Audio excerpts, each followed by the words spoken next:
Now, a Target 12 investigators exclusive losing ground. In just over a dozen years, experts say Route 114 in Barrington, the town's evacuation route for hurricanes, will be underwater once a month. Barrington is considered a leader in climate change mitigation across Rhode Island, but is it enough? Target 12 investigator Tolly Taylor joins us now with the difficult questions town leaders, homeowners, and businesses are facing. In August, a Target 12 investigation of U.S. Postal Service change of address data for 2020 found Barrington saw the biggest influx of new residents anywhere in Rhode Island. But for anyone who bought a home, it's an uncertain future. Skydrone 12 over Barrington, the picturesque coastal town, one of the most desirable places to live in the region. But Rhode Island Storm Tools website shows by 2035, it could look much different. This is the sea level today, looking at Route 114. This shows a normal day in 2035. In this image, a projection of what it will look like during a monthly full moon high tide, also called a king tide. Projections show that just 13 years from now, these sections of Route 114, a central artery carrying 25,000 vehicles per day, will be underwater a dozen times a year. Barrington is very low-lying. And by 2050, County Road will just be overtopped by 3 feet of sea level rise by 2050. This is twice a day, every day, no storm event. Do you feel like Barrington is getting the word out? There's always more we can do with getting the word out. Teresa Crean is a researcher at the URI Coastal Institute. She's had meetings with 20 towns across the state about climate change planning, including Barrington Town Manager Phil Hervey.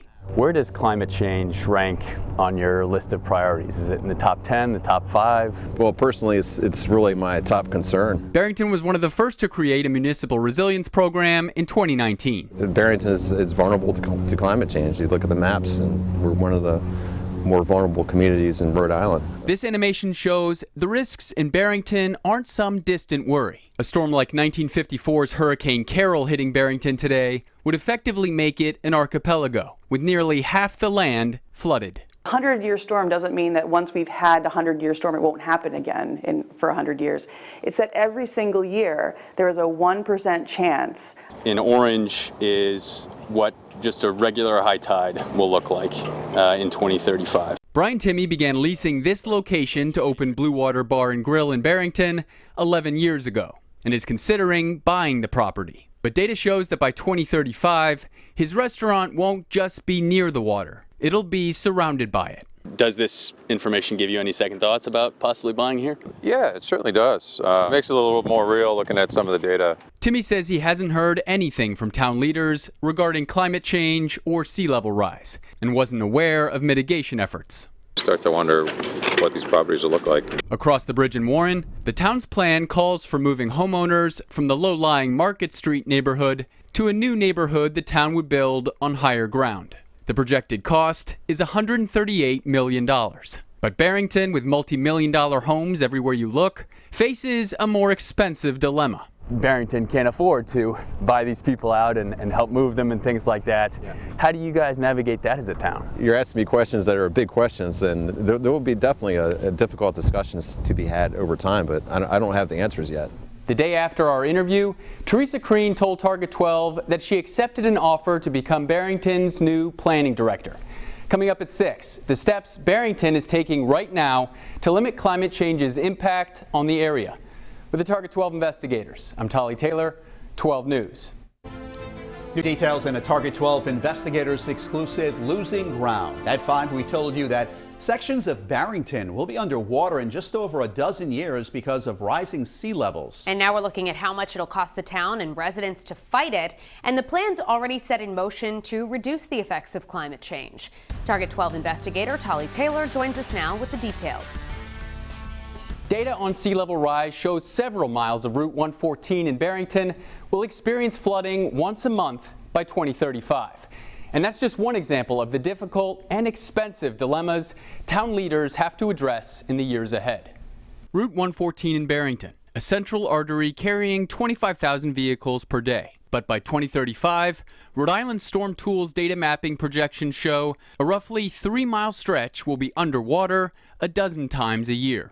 Experts say one of the ways to buy more time is coastal restoration. That living shoreline or that nature along the edge can actually buffer storm surge and reduce the impact right inland. Sean O'Rourke is the managing director at the Rhode Island Infrastructure Bank, a quasi-public agency that helps communities fund capital improvements. More and more, he says, those projects involve reducing the effects of climate change. But over the first 2 rounds of the program, we identified over 200 actionable projects with over about $150 million worth of need. Barrington and the Infrastructure Bank worked together to get this $200,000 grant to restore Walker Farm along Route 114 to marshland. When the project is finished, O'Rourke says the area should absorb more water and slow the impacts of sea level rise on the road behind it. The action grants are great. But $200,000, $300,000 is not going to solve all these towns' issues. O'Rourke says even among the 13 municipalities working with the Infrastructure Bank, Barrington's efforts stand out. But as Teresa Crean of the URI Coastal Institute explains, slowing impacts from climate change isn't the same as stopping them. At what point do we have to say, this is no longer feasible, and this roadway will be underwater twice a day? We need to really rethink, and it could end up costing big dollars. And even though surrounding Barrington neighborhoods don't yet have the same ticking clock, Crean points to looming concerns. We have to consider the road network. If you elevate your property but your road's still wet, is it really solving the problem? With Barrington, it's a built-out community. There's really nowhere to retreat to. So that's part of the concern. Take Blue Water Bar and Grill, a popular restaurant in Barrington, shown as it looks today. By 2035, sea level rise will effectively put it underwater.